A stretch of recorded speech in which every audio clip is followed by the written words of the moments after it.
stop right there. I know what you're thinking. Legends are bedtime candy floss, harmless, nostalgic, and smelling faintly of Disney. But what if I tell you many of these stories are not padded with magic, but with blood, oil stains, bureaucratic cover-ups, and real-world explanations that smell like old steel and wet wool? Over the next hour, we'll shred the prettified versions and press our noses into the rotten, fascinating truth. Brace yourself. Some of these myths might actually be true. You think Atlantis is a glittery lost civilization invented by Plato. But actually, Plato's story might be a fossilized memory of real coastal cities drowned by sudden events. Archaeologists have found submerged Bronze Age towns and tsunami scars with victims frozen mid-meal. Think tile dust and smashed amphorae, not magical Atlantean lasers. Geological evidence of rapid sea level rise and catastrophic earthquakes could explain the myth. Atlantis becomes less fantasy and more regional memory of a civilization dragged under by water. You think lost cities vanish overnight like a magic trick. Actually, coastal collapses and sudden subsidence can bury entire communities with very little fanfare. When a shoreline slumps, cellars fill, wells choke, and organic matter rots anaerobically. It smells like rotten eggs and seaweed, and the archaeological layers become messy and compressed. Sediment can entomb structures in hours to days, preserving snapshots of daily life that later generate myth. So Atlantis might be a memory preserved in mud and smell. You imagine Nessie as a graceful prehistoric plesiosaur gliding beneath tartan-clad waves, but actually most evidence reads like a disaster film where the camera loses the monster and finds a log. The Loch is fed by peat-stained water that turns photos into coffee-colored smear canvases. Add tourists with cheap cameras and the occasional large wave, and you get a perfect recipe for false positives. The real horror. Generations of sincere eyewitnesses convinced by shadows, wakes, and their own brains. You assume eyewitnesses always report honest things, but actually memory is a sieve that prefers the sensational. In peat-rich waters, light refracts in ways that elongate shapes. Waves, boat wakes, and cows paddling create elongated distortions that the brain reassembles as a neck and head. Toss in decades of storytelling, and every ripple becomes confirmation bias amplified by a public hungry for mystery. Nessie survives not in the deep, but in the human urge to believe in monsters. You picture Bigfoot as a noble hairy hominid finally caught by a shaky camera. But actually, the legend feeds on the loneliness of forests and human pattern-seeking. Sapphire-eyed hunters trudging through fog, old logging roads echoing with animal calls and broken branches make a soundtrack for monsters. Bare tracks, human footprints altered by weather, and hoaxers looking for attention mix into an ecosystem of rumor. Bigfoot might be less a creature, and more the forest holding a long, embarrassing grudge against rationality. You think DNA will settle this, but actually chance, contamination, and fragmented samples make forensic conclusions itchy and vague. Large footprints with dermal ridges found in soft mud might suggest a primate, but often they're human-made props, bare prints stretched by erosion, or misinterpreted logging equipment marks. Even hair and scat tests get contaminated by tourists and lab error. So while an undiscovered ape would be stunning, the evidence today smells more like farmers and pranksters than a primate conga line. You think the Yeti is a mysterious ape living above the tree line, but actually many finds smell distinctly like the byproducts of melting yak carcasses and folklore passed through Sherpa whisper chains. High-altitude scavengers, frost heaves distorting prints, and old fur relics from bears or snow leopards become things that fill the imagination. Himalayan cultures also had ritual stories used to warn children away from crevasses. The Yeti is often less a creature, and more a cultural cautionary tale that gained global PR.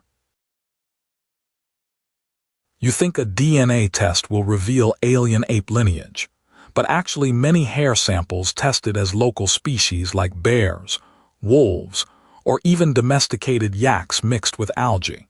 Laboratories often find contamination, and ambiguous results are dressed up into headlines.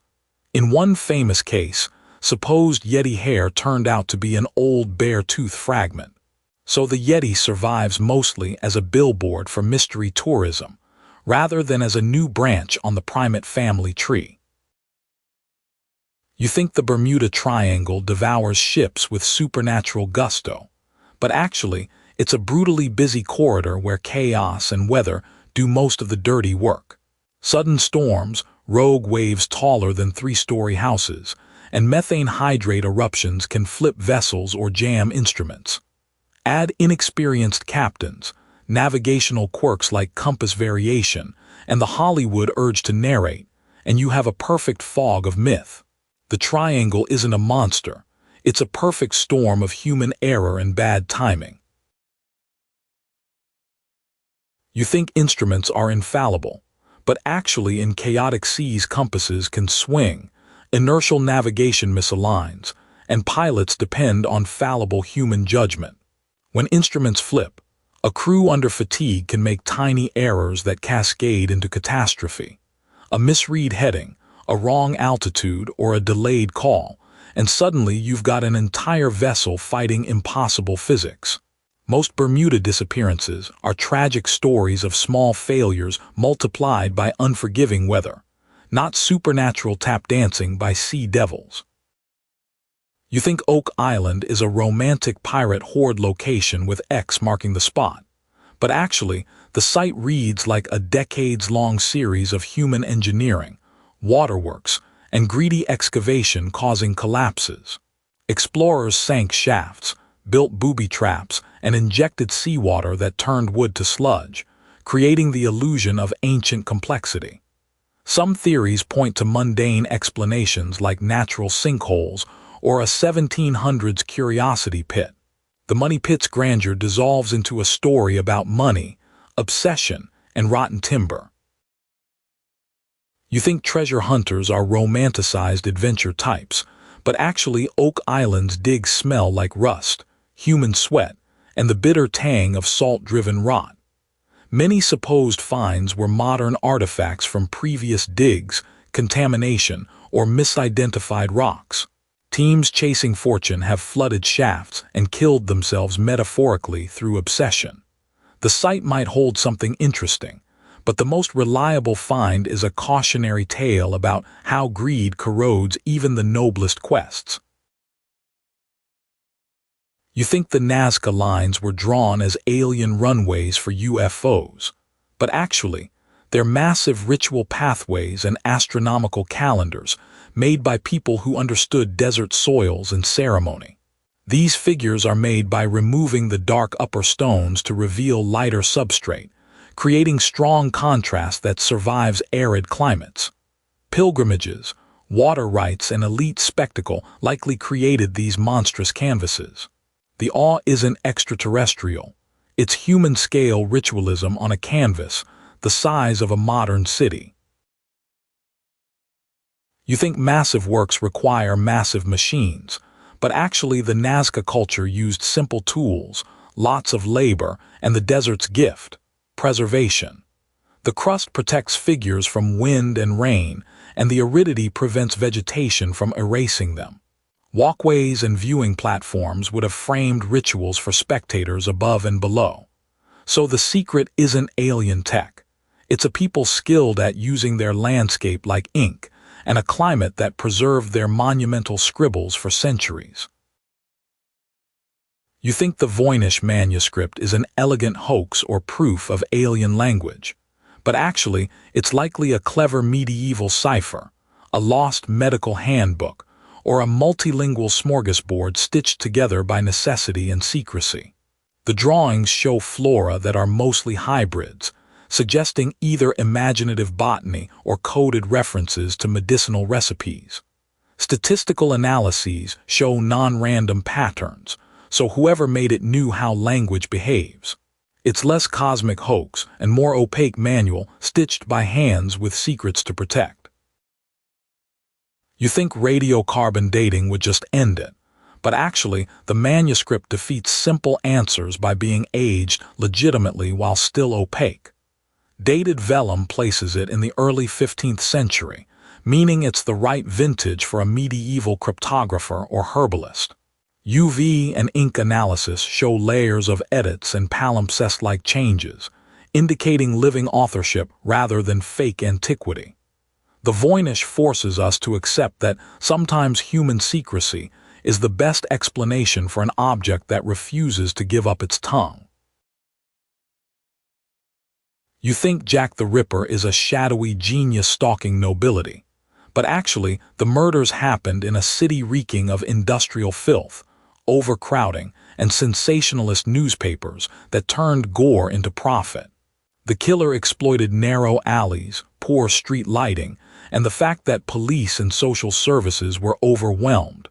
Sheets of print fan paranoia, creating suspects and copycats. It's less a single mastermind myth. It's a night where social collapse, misogyny, and media frenzy produced a legend soaked in blood and ink. You think forensic science could untangle everything, but actually investigators mixed rumors and real clues, contaminating scenes with curious locals and official blunders. Doctor. Reports describe the stench of human decomposition, ragged tissue removed, and rushed autopsies under pressure, creating an imperfect record. Letters claiming the killer's identity added misdirection, and later DNA tests are compromised by handling from intervening decades. The Ripper case survives as a horror story, written by bad procedures and worse luck. You think the Zodiac Killer was a brilliant cryptographer flaunting clues, but actually the case mixes tortured symbolism with opportunistic murderers and press-fueled mythology. Some ciphers were solved, but others are ambiguous or possibly hoaxes. The killer's letters invited public panic and made him a celebrity of fear. Statistical analyses suggest multiple contributors and copycats across decades, so the neat single genius narrative frays into the messy reality of fame-seeking killers and people who like to write scary poems to newspapers. You think cracked codes mean genius, but actually hobbyists and pattern seekers can fake complexity by manipulating letter frequency and punctuation. Some Zodiac ciphers were solved by computer-assisted frequency analysis and lucky breaks, not divine intelligence. Others remain baffling because they might be purposely vague or intentionally deceptive. The psychological profile fits someone craving attention, not necessarily a mastermind mathematician. In the end, codes were tools for theater more than unassailable proof of brilliance. You think the Dyatlov Pass victims were taken by a Yeti or secret weapon, but actually the truth is likely rooted in natural physics and human error amplified by paranoia and secrecy. Tense slashes, fractured skulls, and odd injuries beg exotic explanations, but recent studies point to a small avalanche or snow slab event that left hikers terrified and disoriented. Combine that with low visibility, hypothermia, and a later Soviet clampdown on information, and mystery becomes the product of misfortune and bureaucracy. You think panic always looks dramatic, but actually the real terror was the slow, surreal panic of cold-induced confusion. In extreme cold, decision-making collapses. People remove clothes to relieve paradoxical overheating and make fatal choices. Small avalanches can collapse a tent, prompting a bungled escape into the night. In such a state, even competent hikers can make mistakes that snowballs into tragedy. The Dyatlov story is less supernatural and more human physiology failing spectacularly in a harsh environment. You think the Orang Medan is a straight-up ghost ship with crew frozen mid-scream, but actually the story might be a cocktail of misreported radio traffic, chemical hazards, and sensational retelling. Many accounts are secondhand, with details ballooning into the macabre. It's plausible a gas leak like phosphine or carbon monoxide caused paralysis and death, leaving grotesque scenes that inspired myth. The ocean amplifies rumor. Horror grows in the retelling until the tale becomes a maritime, urban legend rather than a fully documented incident. You think bodies strewn in supernatural poses prove ghosts, but actually asphyxiating gases can produce convulsions, foaming, and grim expressions that look staged. Phosphine gas from decomposing cargo or rat poison can cause catastrophic symptoms. Add sloppy record-keeping, inconsistent witnesses, and decades of retelling, and a mundane toxic event mythologizes into something darker. So the orang story likely smells less like ectoplasm and more like bad ventilation and confused seafarers with a taste for the dramatic. You think Mary Celeste was stolen by sea monsters or cursed cargo, but actually, the most plausible explanation is a panic triggered by a small perceived threat that sent the crew overboard into a lifeboat. The ship was seaworthy, galley intact, and cargo largely undisturbed, suggesting a hasty evacuation. Alcohol fumes, cargo vapors, or a sudden storm could have convinced them the ship was mercilessly sinking. The tragedy is less supernatural and more a human panic decision made under fearful miscalculation. You think an unfinished log means murder, but actually the entries show ordinary life abruptly ceasing, which aligns with a sudden leave-taking rather than violence. Food stores and personal effects were left behind, meaning there was no planned disappearance. The calm ship contradicts sabotage theories. Instead, it paints a picture of crew fleeing a perceived imminent threat. The Mary Celeste remains a ghost story because frightened people can make catastrophic but explainable choices in a heartbeat. You think Tunguska was aliens playing celestial bowling, but actually everything points to a high-altitude airburst of a comet or asteroid that ripped the forest apart without leaving a crater. Trees snapped and scorched like matchsticks, windows shattered hundreds of kilometers away, and a strange morning where birds fell and animals died left footprints in ash. The event was brief, devastating, and scientifically explainable, a reminder that the universe occasionally slams you with a cosmic sledgehammer.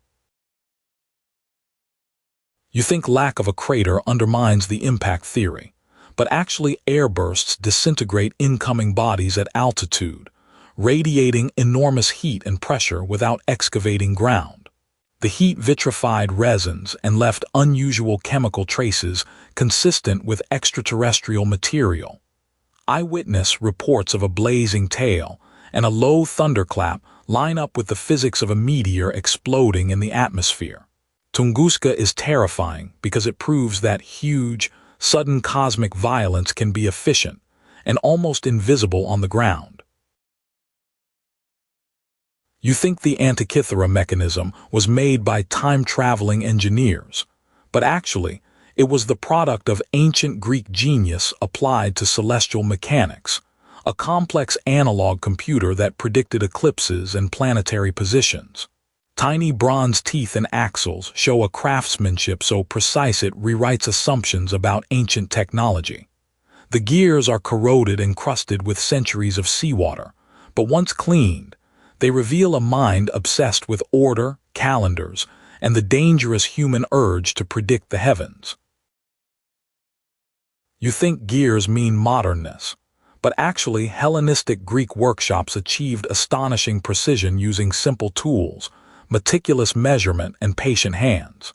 The Antikythera mechanism shows knowledge of epicycles and lunar mechanics, built into bronze with hand-filed teeth. Fixing and modeling it required modern engineers to be humbled. It's an artifact that proves ancient minds could make devices that would astonish Renaissance clockmakers. It's less magical time travel and more an uncomfortable reminder. Our ancestors were clever and sometimes way smarter than we give them credit for. You think pyramids required small green architects, But actually the Great Pyramid is a feat of empirical engineering, trial and error, and human labor optimized across generations. Internal shafts, chambers, and precise stonework point to sophisticated logistics, seasonal workforce management, and a deep cultural investment in afterlife bureaucracy. Recent theories about water-lubricated stone-moving ramps and geometric quarries make the construction less mystical and more messy, sweaty, and brilliant. The real horror is the human calculus. Tens of thousands of hours shaped into stone, as if time itself was being stuffed into a tomb. You think we've explored every chamber, but actually modern muon scans reveal hidden voids and cavities still uninspected. These gaps might be architectural voids, storage, or ritual spaces. They tease archaeologists and conspiracy theorists alike. The presence of unknown spaces in such a rigidly planned structure implies secrets, either practical design features or rooms meant to be metaphysical traps. Either way, pyramids keep whispering, and dust-clouded air carries those whispers for millennia.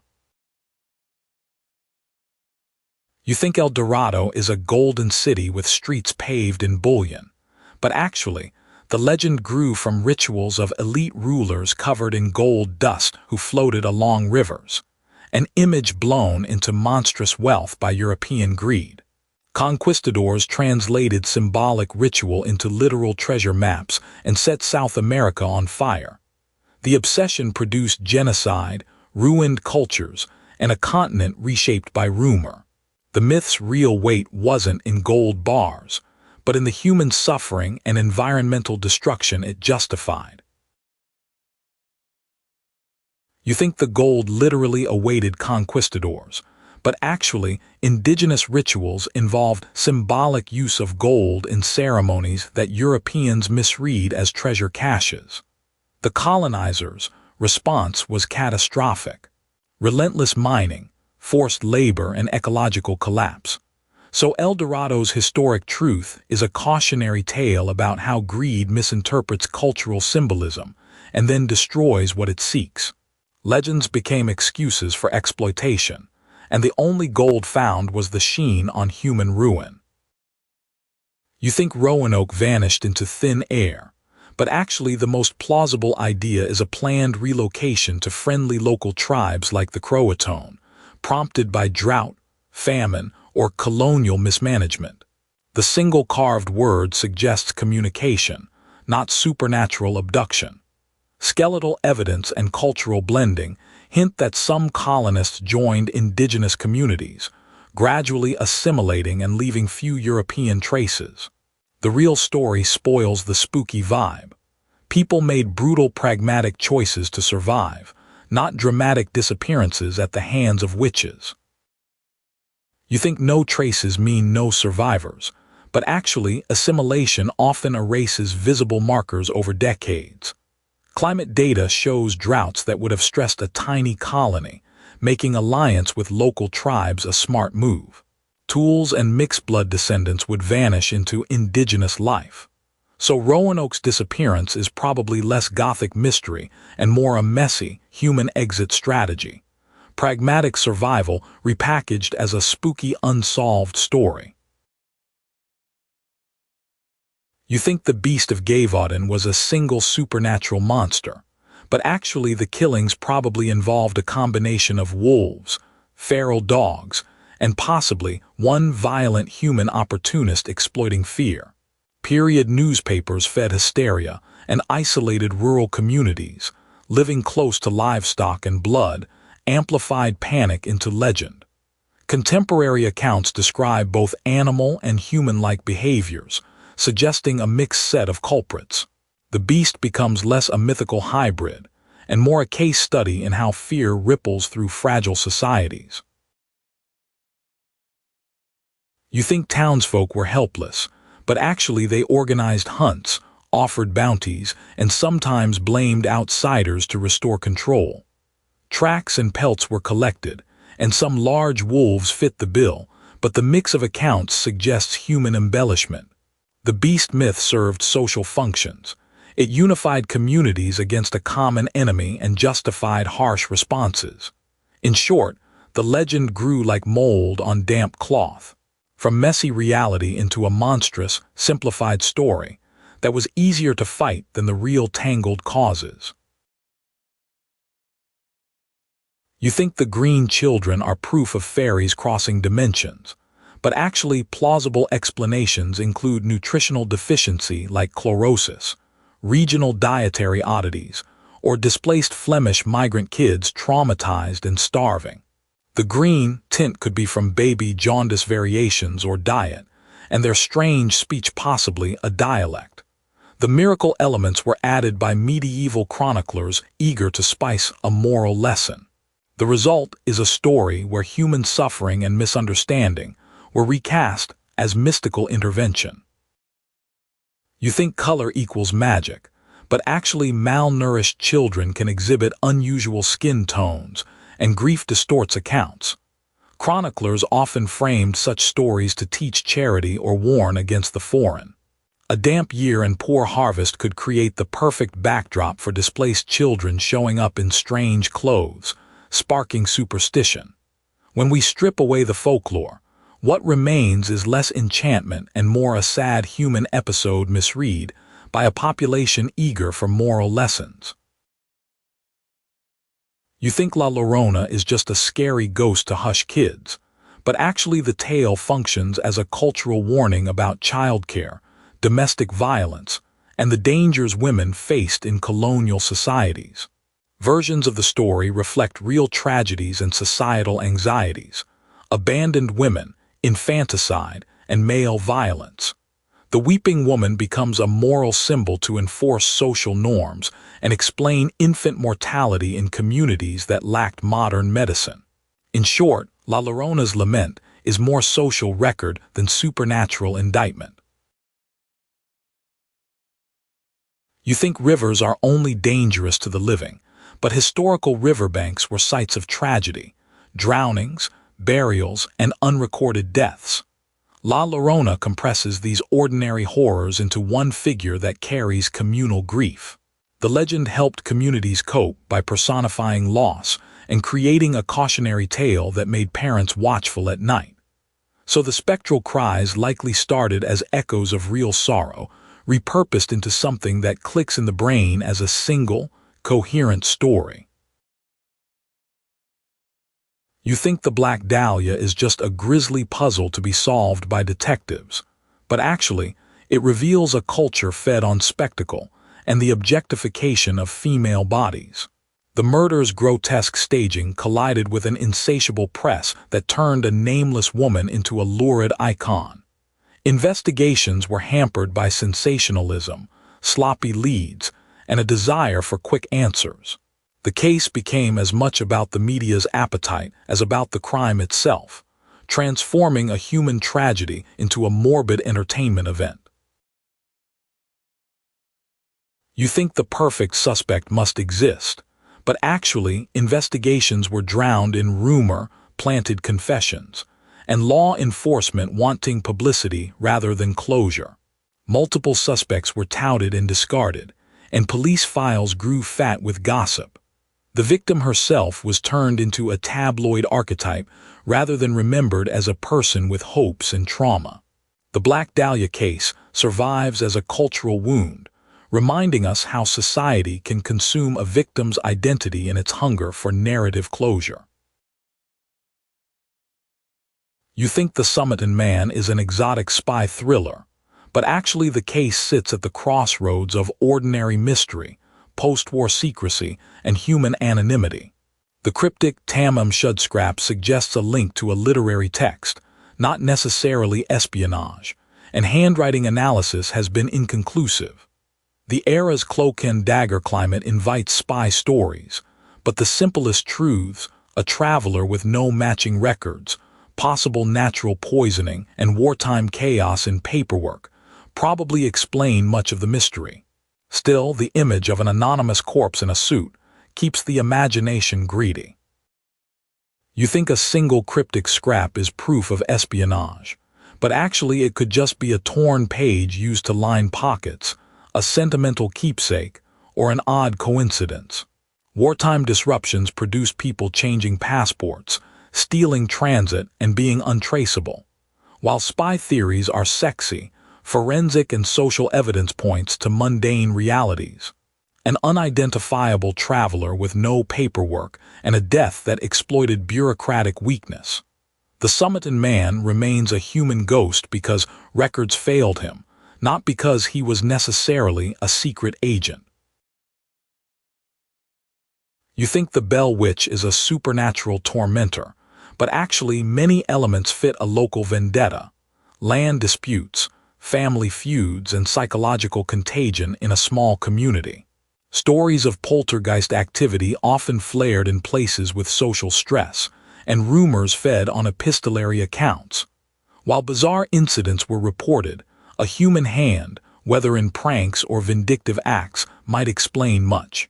The legend persists because spectacle was useful in a community with grudges, and not enough legal closure. You think paranormal accounts were private confessions, but actually, the Bell Witch story quickly became communal entertainment, with travelers trading tales and pamphlets circulating. Once a narrative enters the marketplace, embellishment turns it into theater. Voices that could be mimicked, scratches planted to sell the story, and dramatized readings that kept the legend alive. In the end, the Bell Witch is as much about storytelling economies as any possible spirit. You think Hopkinsville was a definitive alien visitation, but actually witnesses were a mix of locals who saw strange things at night, possibly spooked by owls, foxes, or a barn full of raccoons combined with alcohol and stress.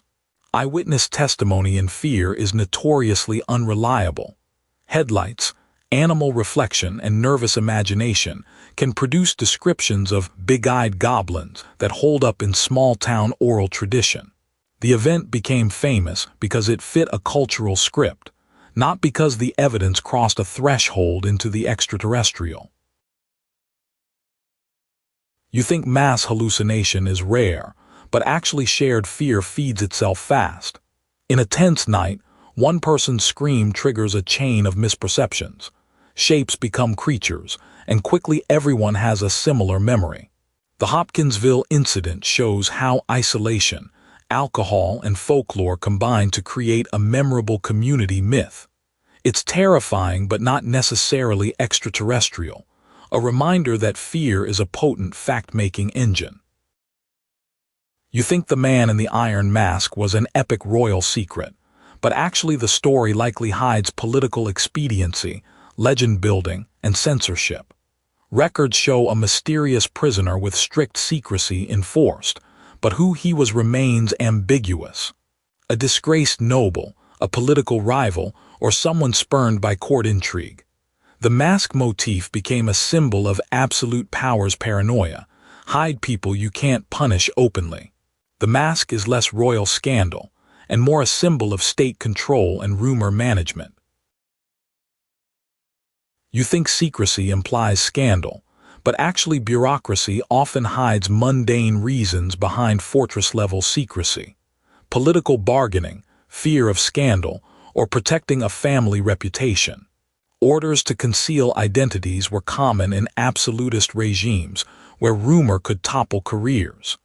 The Iron Mask story was then amplified by novelists and playwrights who loved intrigue. In the end, it's a tale of paperwork meeting theater, a political choice dressed up as myth to preserve power's dignity. You think Tutankhamun's tomb unleashed a curse, but actually early 20th century reporters fed superstition into coincidence and biological danger. Several people associated with the excavation died over time, but statistical analysis doesn't support a supernatural pattern. Real risks included mold, ancient pathogens, and toxic gases in sealed tombs that could harm caretakers. The curse narrative made juicy headlines and sold papers, turning natural hazards and chance into melodrama. You think ancient tombs are safe to poke without PPE, but actually sealed chambers can house dangerous fungi, spores, and volatile compounds that harm modern visitors.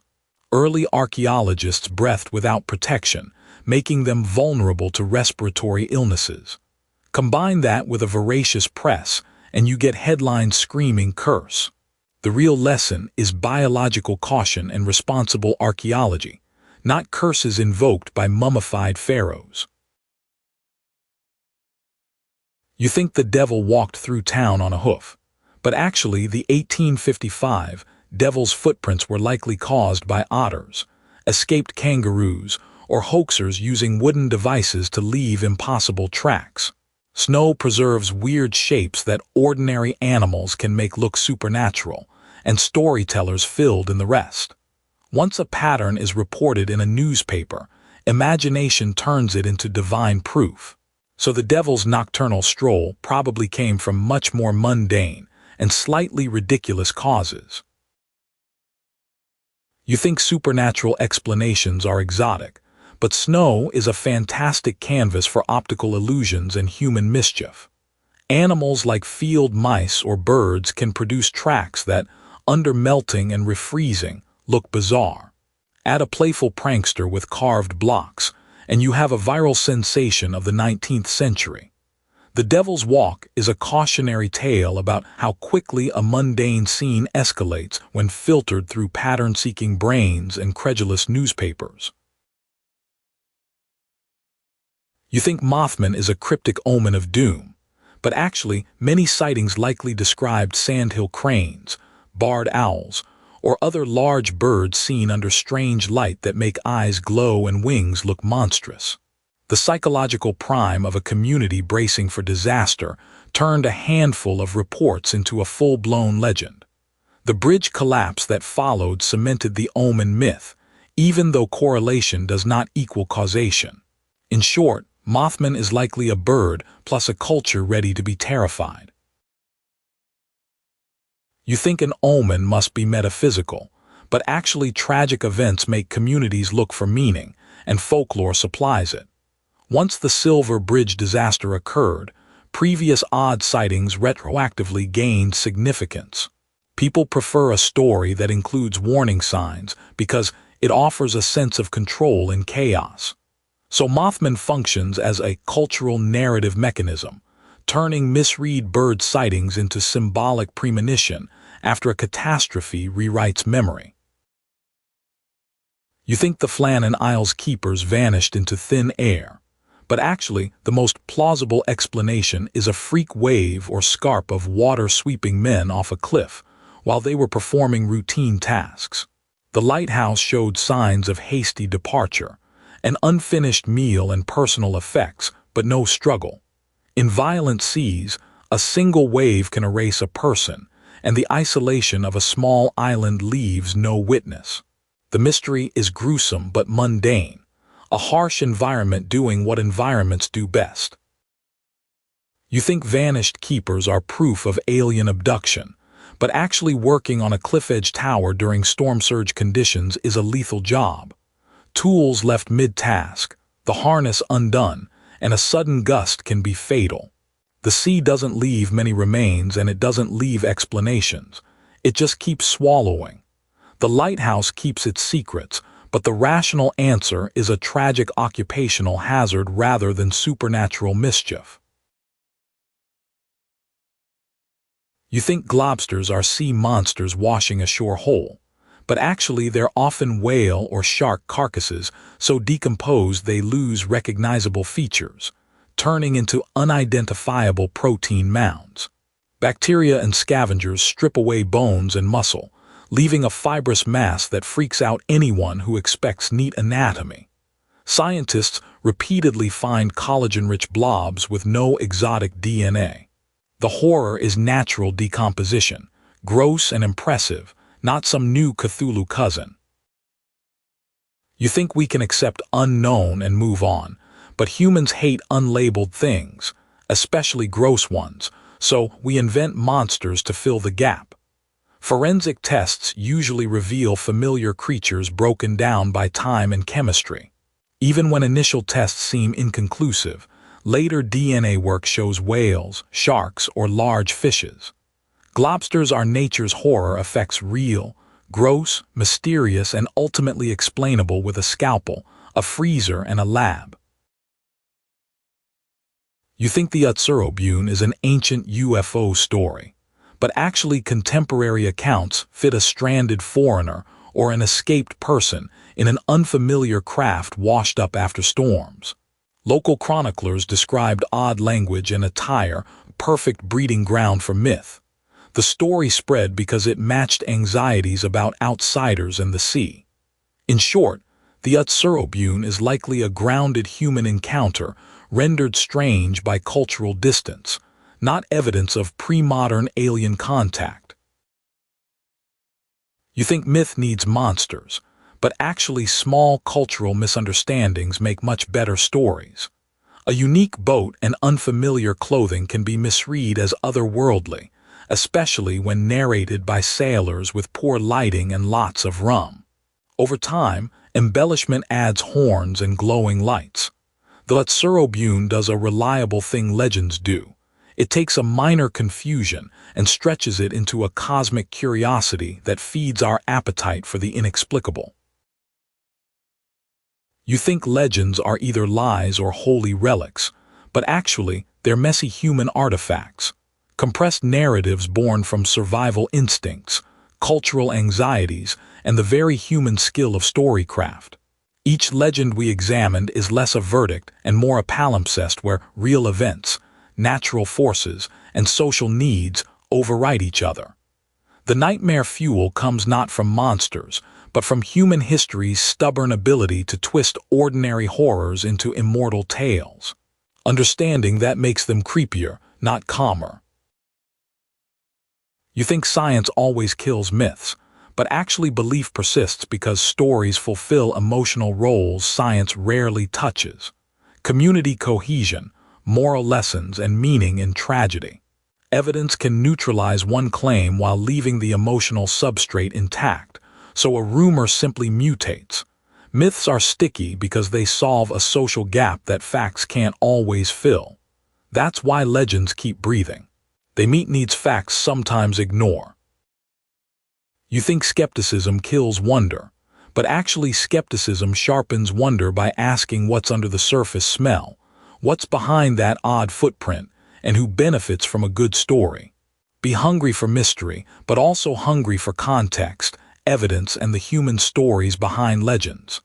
When you put both together, you get a richer, grittier awe that's better than cheap chills. If this ruined your bedtime myths in the best possible way, subscribe for more reality check nightmares, and watch the next video to keep the chill going.